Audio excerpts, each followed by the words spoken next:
McDonald's can't force me to eat their Big Macs. They need my consent. I would like to state for the record that I am not a corporation. I don't choose the contract with the state of Michigan. I don't choose to do business with them in this regard with another business. It seems like a coercion of some sort. If you wouldn't mind putting your name on the record, please.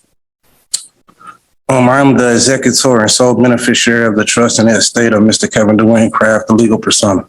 I am not here making a general appearance. I'm here by special divine appearance, judge, to settle a matter, to call for a constitutional court of record to ask for a summary judgment upon the truth and facts that I placed upon the record with my documents. I stand firmly on my rights, and I'm here to ask for that summary judgment, please. You asked for. I do also have a few questions. I understand you're pro se, and then therefore you get a little bit of leeway, but typically the judges don't answer questions. We're the ones who ask questions. This isn't like a trial court where it's a very kind of back and forth. The Court of Appeals is more structured in terms of the lawyers or parties come up, they make their arguments. The judges may or may not have questions for the person, and then it's submitted, and then we go back and discuss the matter, and then at some point in the future, we come out with an opinion. So it is different in that respect than trial court. Understood. But I am wondering if this is a court of constitution, and would the Constitution be applied in these proceedings? The Court of Appeals, the Michigan Court of Appeals, is provided for under the state Constitution of 1963. Is that a yes? That's the answer I'm giving you. Okay. I'm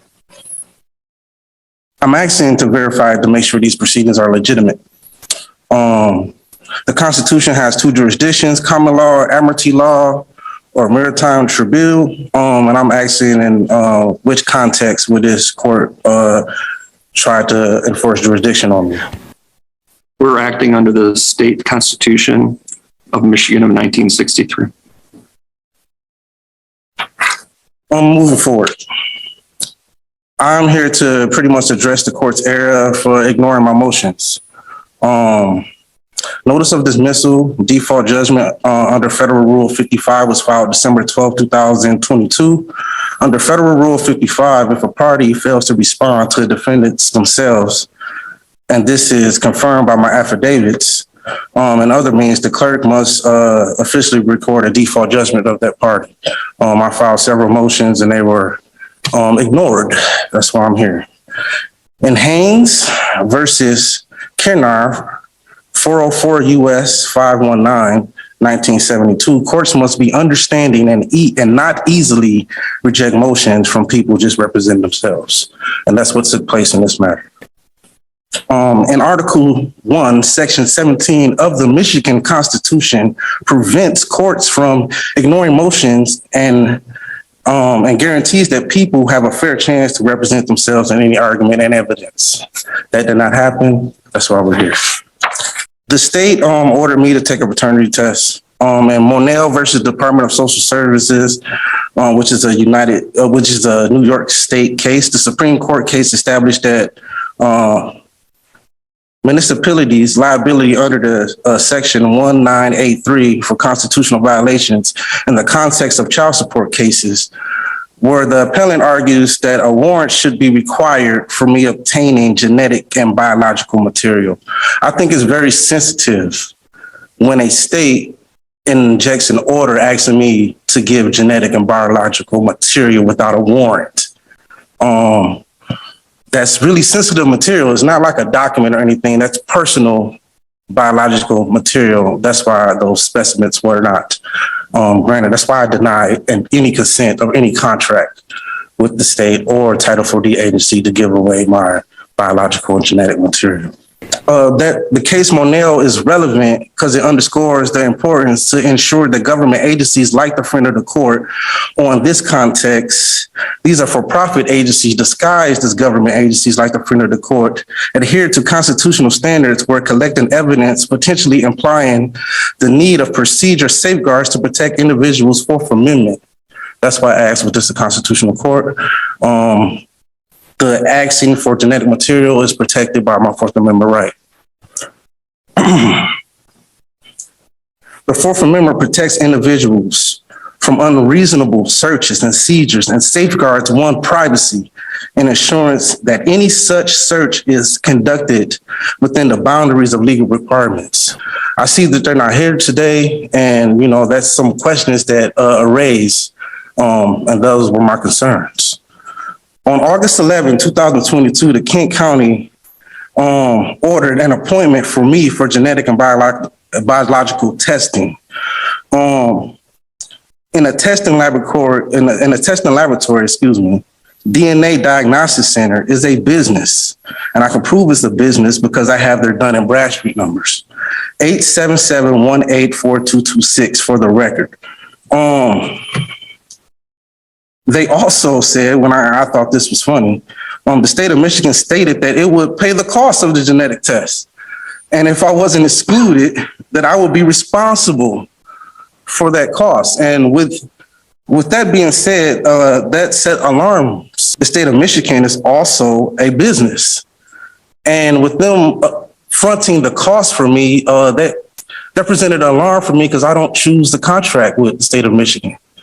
I don't choose to do business with them in this regard with another business. It seems like a coercion of some sort for them to upfront the cost if I was going to be responsible. I do not consent to that business arrangement. The state, they failed to show a promissory note of a contract of any sort.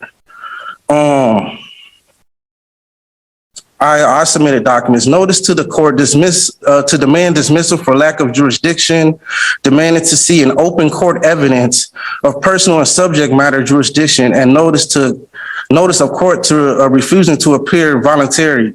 And I do not accept the offer to contract, and I do not consent to these proceedings.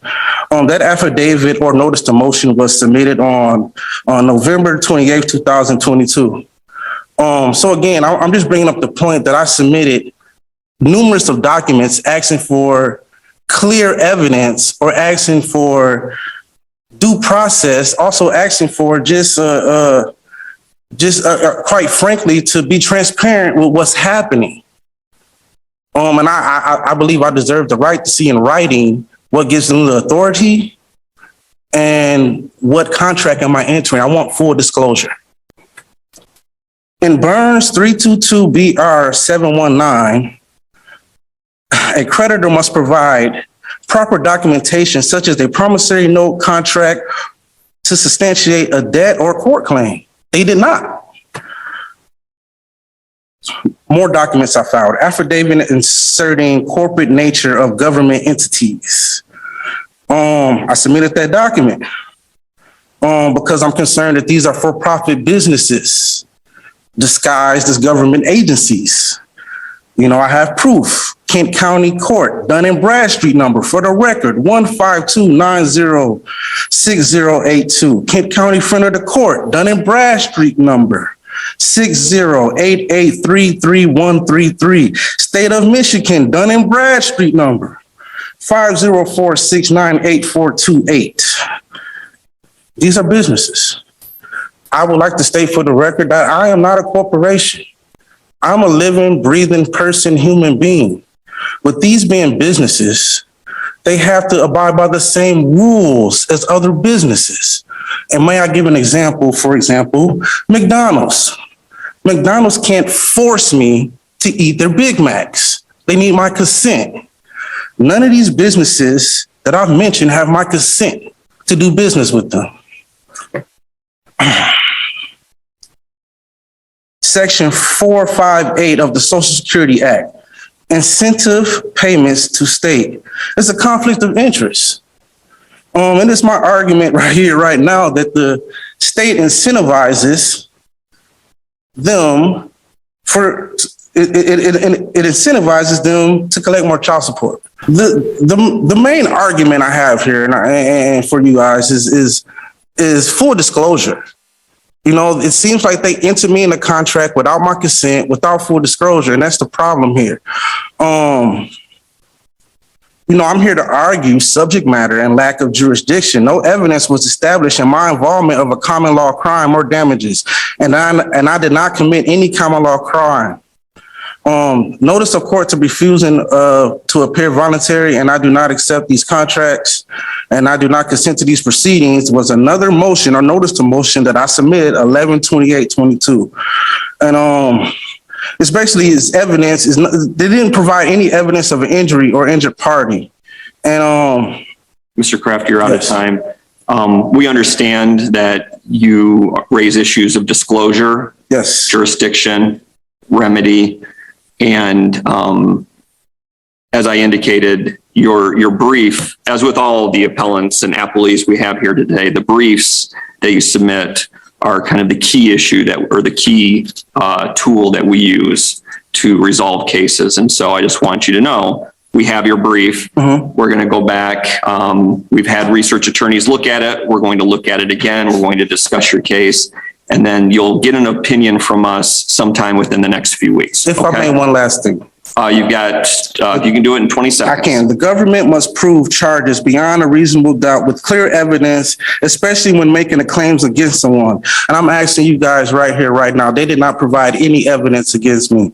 And I will ask you to dismiss this without prejudice. This court appeal shows a defendant relying on typical sovereign citizen arguments to challenge child support enforcement, claiming he is not subject to state jurisdiction, did not consent to any legal contract, and rejecting DNA testing requirements. However, the judge clarifies that family law operates under established state constitutional authority, not private consent or contracts, and that paternity testing and child support enforcement are lawful procedures. Despite repeated motions and objections about jurisdiction, the court proceeds based on legal standards,